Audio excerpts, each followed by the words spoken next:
Welcome to crime diaries. ఈ వారం మన గెస్ట్ 1991 బ్యాచ్ పోలీస్ ఆఫీసర్ పేరు జి హనుమంతరావు గారు, ఏసీపీ బాలానగర్ సైబరాబాద్ కమిషనర్. హనుమంతరావు గారు సైబరాబాద్ రాకముందు జిల్లాలో పనిచేశారు, ప్రస్తుతం సైబరాబాద్లో పనిచేస్తున్నారు. ఆయన డిపార్ట్మెంట్లోకి వచ్చిన తర్వాత స్టార్టింగ్లో ట్రెడిషనల్ క్రైమ్ ఉండేది, అంటే ఇంట్లో దొంగతనాలు జరుగుతుండేవి. వాళ్ళ దొంగతనం జరిగిందంటే ఆ దొంగ ఎవరు అనేది చెప్పేవారు, వ్యక్తులు ఉండేవారు. తర్వాత వైట్ కాలర్ అఫెన్స్ అంటే ఆర్థిక మోసాలు చూశారు. ప్రస్తుతం సైబర్ క్రైమ్ చూస్తున్నారు. సైబర్ క్రైమ్లో బాధితులు పడకుండా ఉండాలంటే ఎలాంటి జాగ్రత్తలు తీసుకోవాలనే విషయాన్ని హనుమంతరావు గారు తెలుసుకుంది. సార్ నమస్తే అండి. నమస్తే. హనుమంతరావు గారు, సాధారణంగా మీరు డిపార్ట్మెంట్కి వచ్చినప్పటికీ ఎక్కడైనా దొంగతనం జరిగిందంటే వాడు ఎంట్రీయా ఎగ్జిటా అంటే ట్రెడిషనల్ క్రైమ్ అది. అప్పుడులో డే హెచ్పియా నైట్ హెచ్పియా అని చూసుకొని పలానా వాళ్ళు చేశారు, ఇది పలానా ఎరుకల దొంగలు ఇంకో దొంగ చేసుకుని ఐడెంటిఫై చేసుకుని పట్టుకుని రోజులు చూసేవారు. తర్వాత ఆర్థిక మోసాలు అదొక పద్ధతి ఉంది. ఇప్పుడు సైబర్ క్రైమ్కి వచ్చింది. ఇది సైబర్ క్రైమ్లో చదువుకున్న వాళ్ళు ఎక్కువ మంది మోసపోతున్నారు. కాబట్టి మోసపోకుండా ఉండాలంటే ఏం చేయాలనే విషయం సమాధానం చెప్పే ముందు హనుమంతరావు గారు కుటుంబ నేపథ్యం, హనుమంతరావు గారు బై ఛాన్సా బై చాయిసా ఈ డిపార్ట్మెంట్కి వచ్చారు? యాక్చువల్గా చెప్పాలంటే నేను లెక్చరర్గా పోదామని అనుకున్నాను. నేను ఎంఏ ఇంగ్లీష్ లిటరేచర్ చేశాను. నేను ఐ థాట్ ఆఫ్ గోయింగ్ నేను టీచింగ్ ప్రొఫెషన్కి వెళ్దాం అనుకున్నాను. మీ ఫ్యామిలీ బ్యాక్గ్రౌండ్స్ అది? మా ఫ్యామిలీ, మా పేరెంట్స్ ఐ హెయిల్ ఫ్రమ్ నేను ప్రకాశం జిల్లా. ఎక్కడండి ప్రకాశంలో? ఒంగోలు ప్రక్కనే ఒక 25 కిలోమీటర్స్ ఉంటుంది. పల్లామల్లి అనే విలేజ్ మాది. అక్కడ మా పేరెంట్స్ ఉంటారు. మాకంతా వ్యవసాయ నేపథ్య కుటుంబం. నేను, మా బ్రదర్ శ్రీనివాసరావు, ఇద్దరు అన్నదమ్ములు. మేము సిస్టర్స్ కూడా ఎవరు లేరు మాకు. మా పేరెంట్స్ మొదటి నుంచి కూడా వ్యవసాయం బాగా ఉంది మాకు. ఒక 30 acres 40 acres మొదటి నుంచి కూడా కొంచెం ఊళ్ళో కూడా మంచి కుటుంబమేను. సో నేను చిన్నప్పటి నుంచి కూడా 6th క్లాస్ నుంచి కూడా అంతా కూడా బయట చదువుకున్నాను. ఒంగోలు, గుంటూరు, మహారాష్ట్ర, పూణేలో చదివాను నేను. మా తమ్ముడు ఒంగోలులో చదువుకున్నాడు. ఆ తర్వాత ఇద్దరమే కదా అని పొలాలు చూసుకున్నాడు. మా తమ్ముడు విలేజ్లోనే ఉంటున్నాడు. నేను పూణే నుంచి నేను హైదరాబాద్కి వచ్చాను. సో ఏదో కాంపిటేటివ్ ఎగ్జామ్స్ రాద్దామనే ఉద్దేశంతో వచ్చి అట్లాగే ఈ కాంపిటేటివ్ ఎగ్జామ్లో భాగంగా నాకు 2-3 జాబ్స్ వచ్చినాయి అదర్ దాన్ పోలీస్ ఆల్సో. అయితే నేను చాలామంది ఫ్రెండ్స్ ఏం చెప్పారంటే పోలీస్ జాబ్ చాలా బాగుంటుంది, క్యాపు, బుల్లెట్ అంతా చాలా దట్ లుక్ డిఫరెంట్గా ఉంటుంది, చాలా బాగుంటుంది అని సలహా ఇస్తే నేను రాశాను. అది వచ్చింది. నా ఖర్చు అప్పుడు 130 రూపాయలు. నేను ఈ జాబ్ రావడానికి నా ఖర్చు 130 రూపాయల అప్లికేషన్ మాత్రమే. అంతకుమించి ఎటువంటిది కూడా ఎవరికి కూడా ఎటువంటి ఖర్చు కూడా లేదు. సో అట్లా ఈజీగా నేను డిపార్ట్మెంట్ రావడం జరిగింది. సార్, చిన్నప్పుడు మీరు ఒంగోలులో కానీ మీ ఊర్లో కానీ, మీ ఊరు ఒంగోలు అనగానే రౌడీజం కనిపిస్తుంటుంది. Addanki bus stand, Nellore bus stand, అక్కడ ఇన్స్పెక్టర్లు, ఎస్ఐలు, ఆ వాతావరణం ఎప్పుడు చూసారా? అంటే వాస్తవం చెప్పండి, అప్పుడు నేను చిన్నపిల్లలు 10th ఇంటర్ వరకు మాత్రమే అక్కడ ఉన్నాం. సో పేరు అనేది కొంతమంది మీరు అన్నట్లు కరెంటు పోతే అక్కడ మటలు జరిగాయని, కరెంటు పోతే అక్కడ ఏదో కొట్లాటలు జరిగాయని ఇంతవరకు తెలుసు. కానీ చిన్నపిల్లలం కాబట్టి మేము ఆ లోపలికి ఎప్పుడు కూడా డీప్గా వెళ్ళలేదు. మీరు అటు మాకు అక్కడ మేము చిన్నప్పుడు ఏమి ఇవ్వడం అంటే సినిమా వదిలిపెట్టారు, కరెంటు పోయింది అంటే మట జరిగింది అనుకునేవాళ్ళు. మేము చిన్నవాళ్ళం అప్పుడు చదువుకున్నాం, స్టూడెంట్స్ అప్పుడు. సో అటువంటి సంఘటనలు మేము విన్నాం. అయితే నేను గుంటూరు, ఆ తర్వాత ఇంటర్ తర్వాత నేను గుంటూరులో చదువుకున్నాను. గుంటూరు జేకేసీ కాలేజీలో చదువుకున్నాను నేను. సో అక్కడ ఉండే కానీ బట్ ఇటువంటి వాతావరణానికి ఎప్పుడు కూడా you believe me or not, నేను ఫస్ట్ టైం పోలీస్ స్టేషన్కి వెళ్ళింది నేను డిగ్రీ చదివేటప్పుడు. ఎవరో ఫ్రెండ్ సైకిల్ పోయిందంటే first time Guntur Arandalapadu police స్టేషన్కి పోయాను నేను. అంతకుముందు పోలీస్ స్టేషన్ అంటే కూడా నాకు తెలియదు అసలు. అది కూడా ఫ్రెండ్ తోటి పోయాను కలిసి. సో ఆడ ఎక్స్పీరియన్స్, ఆయన హెడ్ కానిస్టేబుల్ కలిసి ఓహో బాగా ఉంది ఇది పర్లేదు, ఆయన మంచివాడు దొరికాడు మాకు లక్కీగా. ఆయన బాగా రిసీవ్ చేసుకొని ప్రాపర్గా స్టూడెంట్స్ కదా అని చెప్పి సైకిల్ పోయిందా ఆయన రాసుకొని ఇట్లా చెప్పి సైకిల్ మేము ఇప్పిస్తాం, ఎక్కడ వదిలి దొరికిద్ది అని ఆయన మంచి మాటలు చెప్పి పంపించడం జరిగింది అప్పట్లో. సో హెడ్ కానిస్టేబుల్ పరిచయం, పోలీస్ పరిచయం అయింది. కానీ మీకు మీరు పనిచేసిన ప్రాంతంలో కానీ చదువుకున్న ప్రాంతంలో కానీ ఎస్ఐలు కానీ ఎవరైనా చూసారా ఫలానా ఎస్ఐలాగా అవ్వాలరా అని? మీకంటే మీకు ఇన్స్పైర్ చేసిన వాళ్ళు కానీ రోల్ మోడల్ కానీ పోలీస్ ఎవరు ఉన్నారు? టు బీ ఫ్రాంక్ అంత నేనంటే టీచింగ్ ప్రొఫెషన్ ఇక ఎట్లా అనుకున్నాను కాబట్టి అంటే పోలీస్ దృష్టి లేదు అప్పుడు. అప్పట్లో ఈ ఉద్దేశం లేదు వాస్తవానికి. ఓకే. సో ఎక్కడైనా ఏదో లెక్చరర్ కావదాం, ప్రశాంతంగా టీచింగ్ ప్రొఫెషన్ అడాప్ట్ తీసుకుందాం అనే ఉద్దేశంలో ఉన్నాను. కానీ యాక్చువల్గా అప్పుడు ఆలోచించలేదు. బట్ అప్పట్లో మా దగ్గర నేను విన్న దాంట్లో స్టూవర్ట్పురం దొంగలు ఉండేవాళ్ళు. స్టోర్పురం దొంగ ఉన్నప్పుడు అక్కడ నాగేశ్వరరావు అని టైగర్ నాగేశ్వరరావు అని పేరు వినేవాడిని చిన్నప్పుడు, మరీ చిన్న కిడ్స్ అప్పుడు. అప్పుడు ఎవరు మురళీ ఎస్ఐ గారు ఆయన బాగా ఆయన ఛేదించి పట్టుకున్నారు అనే విషయాన్ని మాత్రం అప్పట్లో మేము చిన్నప్పుడు విలేజ్లో కూడా వినేవాళ్ళం. ఆయన నాగేశ్వరరావు గారిని పట్టుకొని అరెస్ట్ చేసి ఆయన జైలుకి పంపించాడు. నాగేశ్వరరావు చాలా మంచి కార్యక్రమాలు చేసాడు దొంగ అని, కానీ అటువంటి విషయాలు మాత్రం తెలిసాయి మాకు అప్పట్లో.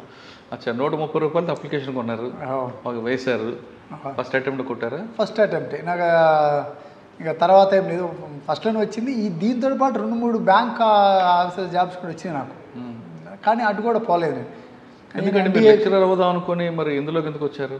అనుకున్నాం, ఇక్కడికి వచ్చాను. ఈ జాబ్లో అప్పుడు ట్రై చేయలే. ఇంకా ఐ వాజ్ కిడ్, 22 ఇయర్స్ అప్పుడు నేను. 22 ఇయర్స్కే నా పీజీ అయిపోయి నేను గుంటూరు అది పూణే ఫెర్గూసన్ కాలేజ్ చదివాను. It's what very reputed college. Even జేగీస్ college reputed college.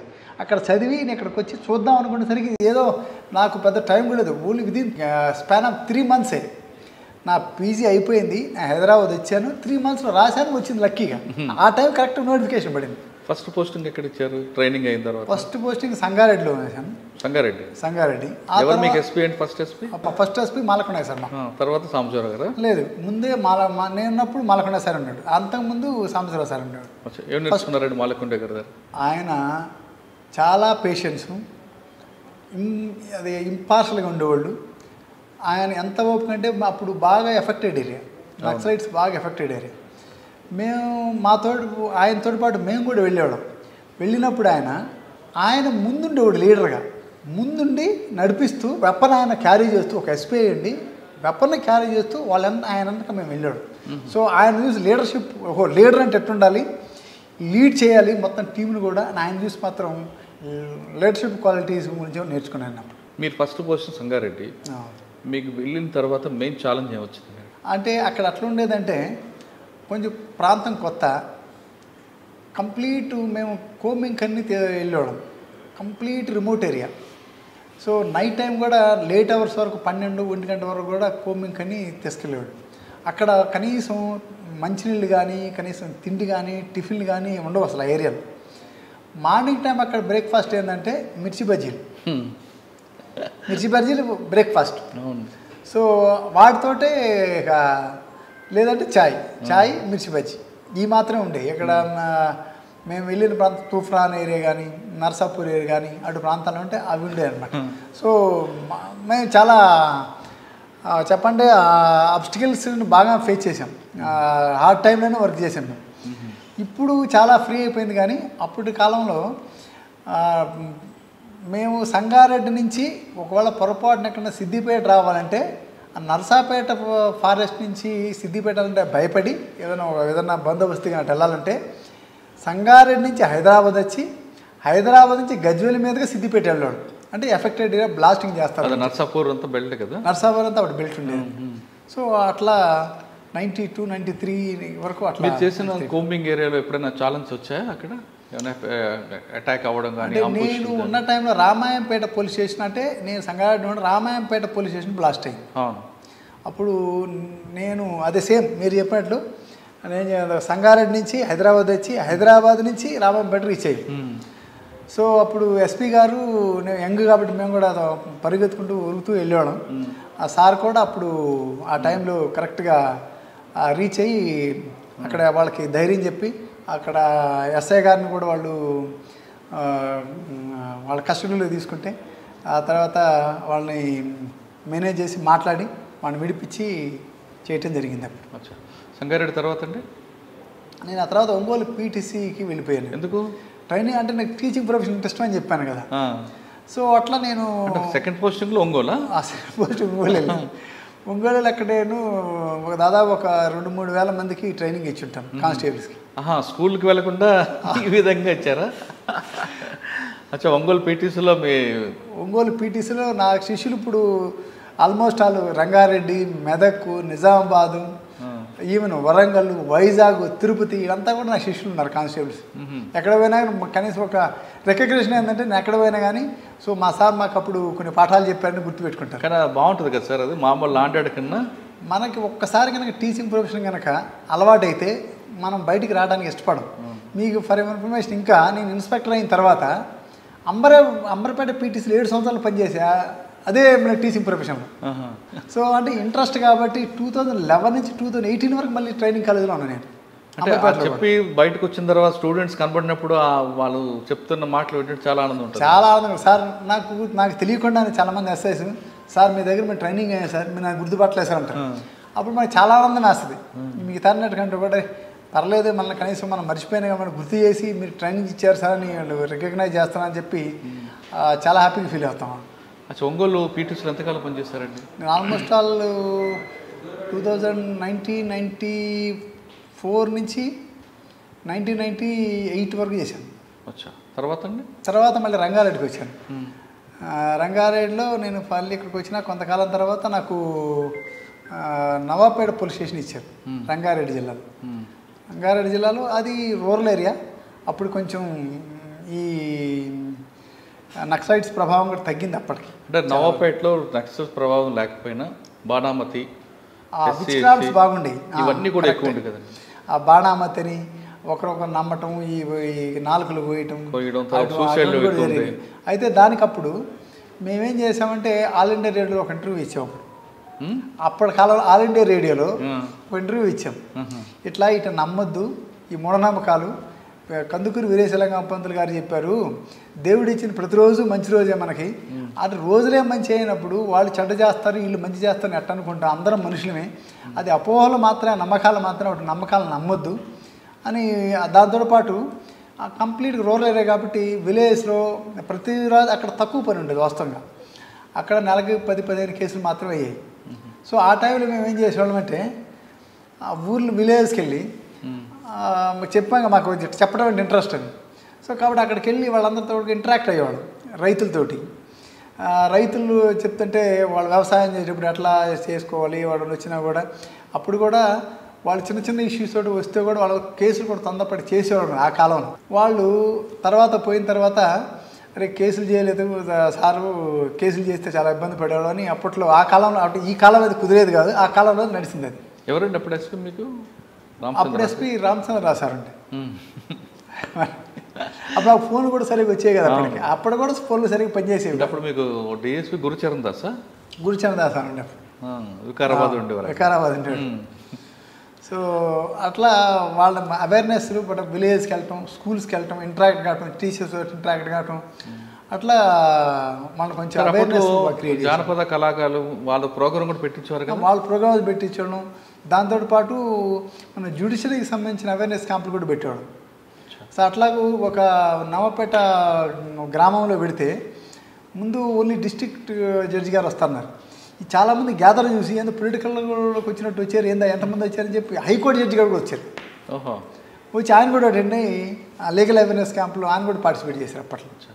Sir Navapeta తర్వాత? నవాపేట తర్వాత నేను హైతనగర్లో పనిచేశాను.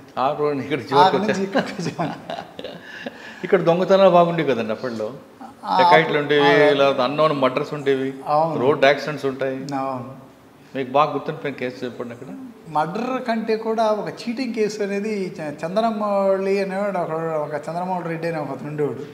ఆ రామోజీ ఫిలిం సిటీ దగ్గర కొన్ని 100 ఎకరాలు అంటే 20 ఎకరాలు అయితే 60 ఎకరాల్లో లేఅవుట్ వేసి డబుల్ రిజిస్ట్రేషన్ చేశాడు. సో ఆ రకంగా పాపం చాలామందిని మోసం చేశాడు అతను. ఆ విషయంలో బాధితులకి అంతా బాసటగా తెలిసి అప్పుడు మహేందర్ రెడ్డి సార్ ఉండేవాడు సిపిగా కూడా.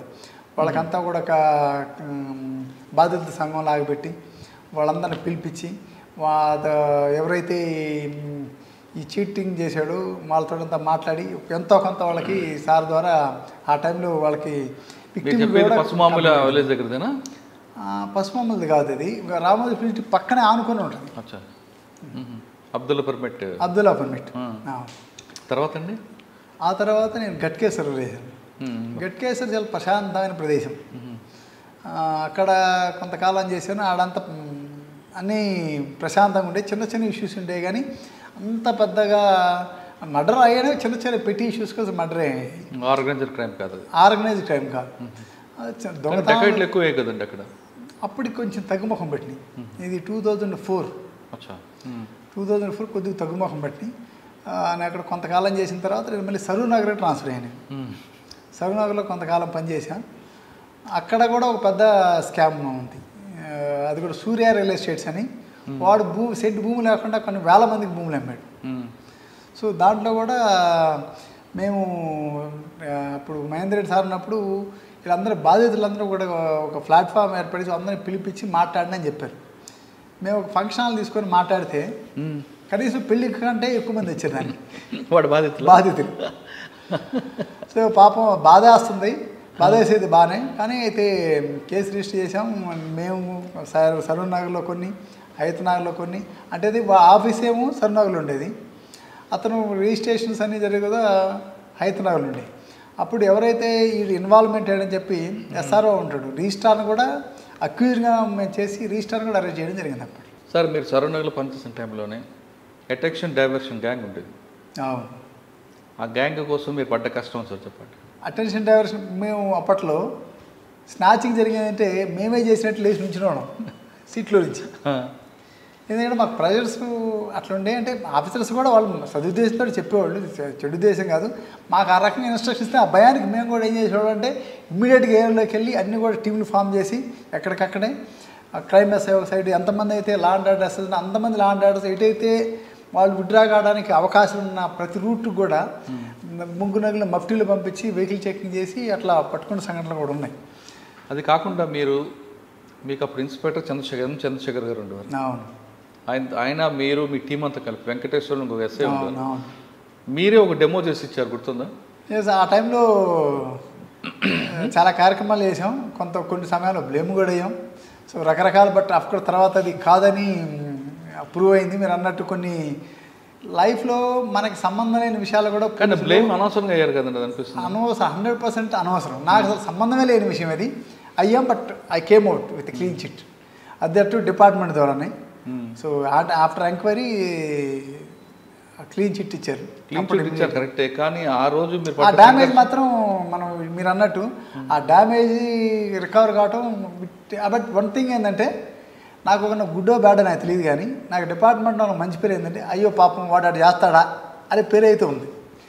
కానీ పబ్లిక్లోకి వచ్చేసరికి లేదంటే మీ ఇంట్లో కానీ చుట్టుపక్కల కానీ చిన్న మా నాన్న ఒక మాట చెప్పారు, దీనికి కరెక్ట్గా చెప్తా. దీనికి నీకు మా నాన్న ఏం చెప్పారంటే నీకు తెలిసిన వాళ్ళు నీ గురించి ఏమనుకుంటారు అన్నాడు.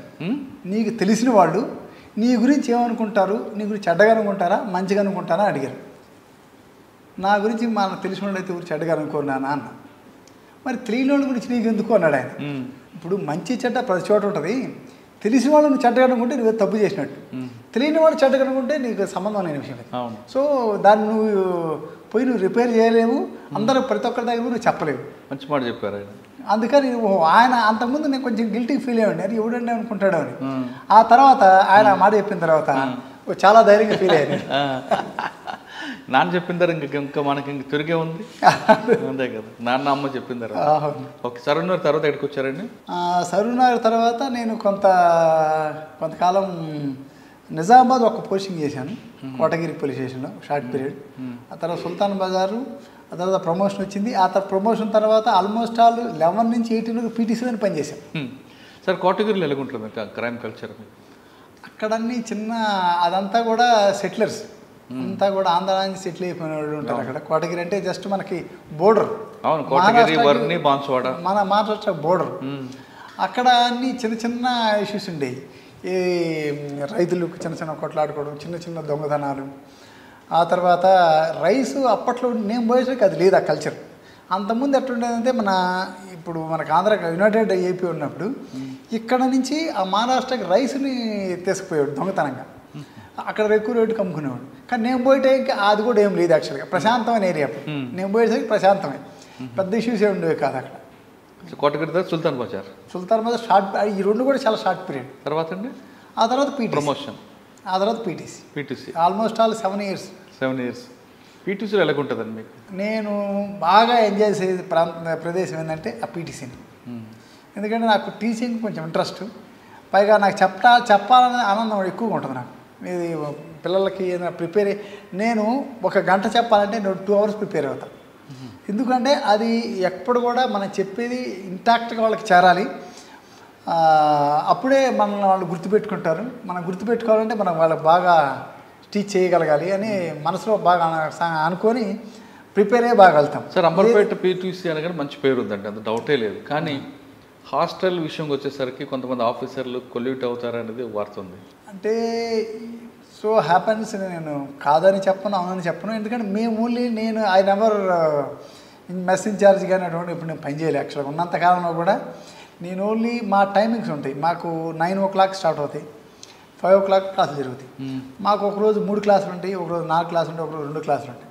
ఆ క్లాసులు అటెండ్ అవుతాం, ఉంటాం, ఏమైనా ఉంటే నోట్స్ ప్రిపేర్ చేసుకుంటాం, పీపీటీస్ ఉంటాయి, పవర్ పాయింట్ ప్రెజెంట్ అవి తయారు చేసుకుంటాం నెక్స్ట్ డేకి. అంతవరకు చూసుకుని వచ్చేవాళ్ళం. కానీ అదర్ వే ఉన్న విషయాల్లో పెద్ద ఇన్వాల్వ్ అయ్యేవాళ్ళం కాదు. సార్ పీటీసీలో మీరు క్లాస్ చెప్తున్నప్పుడు ఇండోర్ అవుట్డోర్ సంబంధించినప్పుడు ఇప్పుడు ట్రెండ్ ఏం నడుస్తుంది, క్రైము ఎలా దాన్ని అవుట్కమ్ చేయాలి, ఒక మాబ్ గ్యాదర్ అయితే ఎలా దాన్ని మనం రెస్క్యూ చేయాలి, ఇటువంటి విషయాలు నేను నేర్పుతుంటారా, లేదంటే ఓన్లీ బుక్స్ వరకే చెప్పుకుని వస్తారు? లేదు, బుక్స్ తోటి పాటు ప్రాక్టికల్గా అప్పుడే డే టు డే లైఫ్లో ఏమేమి జరుగుతుంది, క్రైమ్ ఎటువంటి క్రైమ్ జరుగుతుంది. మీరు అన్నట్టు ఇంతకుముందు అన్నారు ట్రెడిషనల్ క్రైమ్ అడ్డ జరిగేది, రాను ఎట్టట్లది మార్పు చెందుతూ వస్తుంది. ముందు ట్రెడిషనల్ క్రైమ్ జరిగేది, ఆ తర్వాత ఎకనామిక్ క్రైమ్ స్టార్ట్ అయినాయి, ఆ తర్వాత సైబర్ క్రైమ్ స్టార్ట్ అయినాయి, ఇక ముందు ఆర్టిఫిషియల్ ఇంటెలిజెన్స్ ఇంకేం జరుగుతాయో. సో డేస్ని బట్టి నేరాలు కూడా మారిపోతుంటాయి. ఒకప్పుడు ట్రెడిషనల్ క్రైమ్ అంటే అతను ఎక్కడి నుంచో వచ్చి బలవంతంగా ఒక ఇంట్లోకి కన్నం వేసు, లేదంటే లాక్ బ్రేక్ చేసు బలవంతంగా వెళ్ళి అక్కడ తీసుకుంటాడు, వాడు భయం దొరుకుతాను ఉంటాను మళ్ళీ ఎట్లుండేయాలి. అయితే ఇప్పుడు అటువంటివి లేకుండా ఆ తర్వాత ఎకనామిక్ అఫెన్స్ స్టార్ట్ అయింది. ఎట్లాగూ ఏదో ఒకటి అమ్మటం, దొంగ ఫేక్ డాక్యుమెంట్స్ క్రియేట్ చేయటం, దానికి ఈజీగా మనీ సమ్ చేయటం. ఆ తర్వాత ఇప్పుడు వచ్చి అసలు ఎక్కడ కదలకుండా ఉన్న దగ్గర కూర్చొని మోసం చేయటం. సో ఈ సైబర్ క్రైమ్స్ ఏది మరీ ఎక్కడో ఉంటాడు నేరస్తుడు, ఎక్కడో రాజస్థాన్లోను, జార్ఖండ్లోను, వెస్ట్ బెంగాల్లోను, సో ఎక్కడో ఉంటాడు, నేరం మాత్రం ఇక్కడ జరుగుతుంది. సో ఆ రకాలు కూడా కొన్ని కోట్ల రూపాయలు నష్టపోయిన వాళ్ళు ఉన్నారు రకంగా సైబర్ క్రైమ్స్ ద్వారా.